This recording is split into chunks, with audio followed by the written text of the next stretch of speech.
Au moins une fois dans notre vie, le marketing nous a manipulés et a mis notre argent dans sa poche. Ces choses, que nous appelons des leviers en marketing, ne sont rien de plus que des biais cognitifs. Des comportements psychologiques qui nous poussent, par moments, à faire des choses pas vraiment logiques si on prend du recul pour y réfléchir dessus. Mais alors, pourquoi on se fait avoir ? Et venez pas me dire « Ah mais moi, ça m'arrive jamais ça ». Comme ma mère, alors qu'elle attend sa énième commande du mois, le truc qu'elle va sans doute utiliser 2 fois dans sa vie. Comment des personnes cultivées et instruites peuvent aussi facilement se faire avoir. PS, rassurez-vous, ça arrive même aux meilleurs marketeurs. Demandez donc à Robert Cialdini, ce psychologue spécialisé dans les études du comportement humain. Il a écrit un livre très connu, que j'adore. Je vous le mettrai en lien en description si vous voulez aller un petit peu plus loin. Commençons par ce qui est pour moi le levier le plus chafouin. Principe de sympathie. Cette vendeuse est super sympa. Elle comprend trop bien ce que je pense. En marketing, le principe de sympathie est l'un des leviers les plus efficaces pour manipuler sa cible. Quand nous rencontrons quelqu'un qui nous paraît comme sympathique, nous aurons tendance à dire oui plus facilement si cette personne nous fait une demande. Quelques exemples en marketing. Les mascottes, des célébrités avec une belle réputation, les enfants qui viennent vous vendre des gâteaux pour leur voyage scolaire, la liste est longue. Le but ici est de créer un lien d'attachement, en montrant que la personne en face de vous a les mêmes valeurs, centres d'intérêt, style de vie. Mais ça ne s'arrête pas qu'à ça.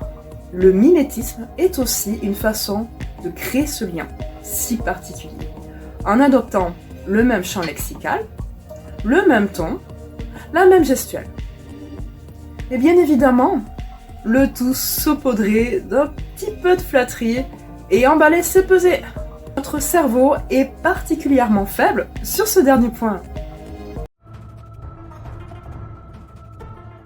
Passons maintenant au principe du daron imposant, de la maman autoritaire, du prof qui fait peur. Spécial dédicace à mon ancien prof de méca, je l'admirais mais il me terrorisait. 2. Le principe d'autorité. Ces personnes à qui, par principe, tu ne dis pas non.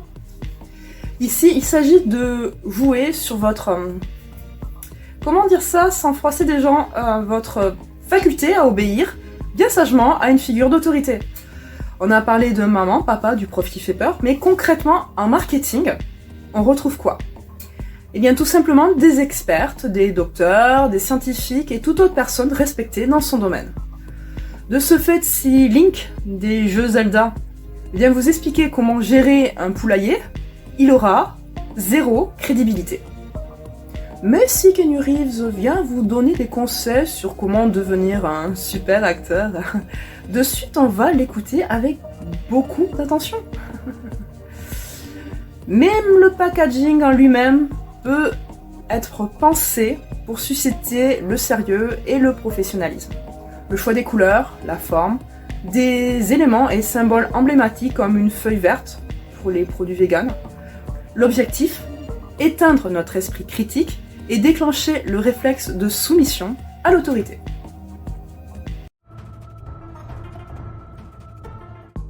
Trois, le principe de réciprocité. Ce merveilleux mécanisme qui déclenche en nous ce sentiment de devoir quelque chose à quelqu'un. Mais si, vous connaissez ce pote au boulot qui vous a offert votre café la dernière fois car vous n'aviez plus de monnaie. Mais non, je veux pas que tu me rembourses, ça me fait plaisir. Ouais, mais en attendant, ça vous met tellement mal, vous avez carrément l'impression de lui être redevable. Ben c'est ça la réciprocité. C'est l'envie de rendre ce qu'on nous a donné, histoire de remettre la balance en équilibre. Exploiter ce principe, c'est tellement bâtard, mais ça reste du génie. Les gens détestent se sentir endetté. Ça ressemble à quoi dans le marketing? Un cadeau d'un ballon aux enfants à l'entrée d'un fast-food. Un échantillon gratuit, une période d'essai, un conseil spontané. Tout est bon pour créer une dette. Mais le pire, selon moi, c'est la concession. On vous propose une offre à 5 000 euros. Mais comme vous avez fait l'effort de venir ici, aujourd'hui, c'est seulement 1 999 euros pour vous. J'adore le marketing.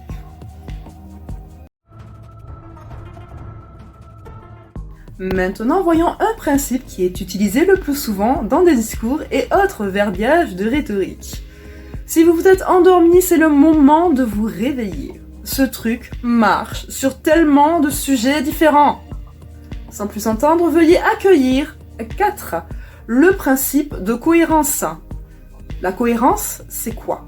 C'est le fait de paraître raccord avec nos engagements et ce que nous sommes en train de dire ou de faire. Concrètement, pour utiliser ce levier sur les gens, c'est pas ce qu'il y a de plus compliqué.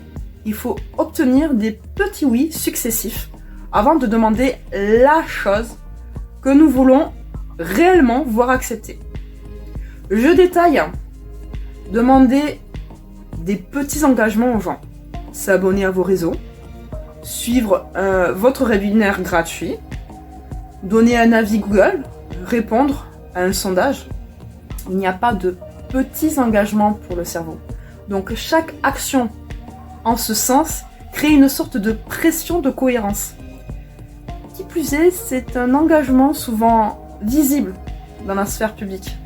Donc pression sociale supplémentaire. Et quand vous êtes bien sous pression, la grande question vous est présentée. Voilà, maintenant, vous savez. Ce qui est rare et précieux. Enfin, c'est ce que l'on nous fait croire la plupart du temps. 5.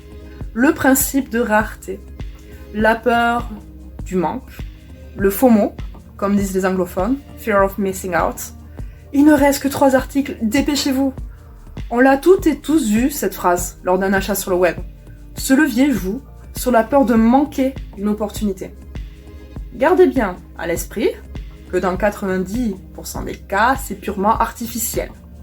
Que ce soit sur en édition limitée ou et juste aujourd'hui, les stocks s'épuisent vite. C'est très souvent du bullshit. Ce genre de choses et autres compteurs de temps ou passes limitées. On crée artificiellement de l'urgence. Là où il n'y en a pas. Ce levier psychologique profond joue sur le fait que notre cerveau va se dire « Ah mais les autres ils vont l'avoir et pas moi? Ah non, hein, je crois pas, non, il me le faut. » Et hop, dans le panier, on achète. Et pour finir en beauté, quoi de mieux que 6. Le principe de la preuve sociale. Personne, je dis bien personne, ne veut être exclu de son groupe social. La preuve sociale exploite notre volonté à vouloir nous conformer aux actions des autres. Avant d'acheter une offre, nous sollicitons généralement les avis, les notes et autres témoignages des personnes qui ont précédemment acheté la dite offre. Vous allez me dire, oui, c'est toujours mieux d'avoir un retour sur l'expérience. Moi, ça me paraît logique. Et pourtant, les personnes qui vous proposent ces offres et les avis qui vont avec mettent aussi en avant les tendances et autres achats de ces mêmes personnes. Oui, il y a aussi le fait que les commentaires soient choisis, payés, modifiés. C'est un autre sujet. Ça ne rentre même pas en compte ici. Nous nous laissons, bien malgré nous, influencer par des « le plus vendu » ou encore « le plus apprécié ». Nous ne faisons pas confiance aux publicités, mais à notre communauté de consommateurs et de consommatrices, beaucoup plus.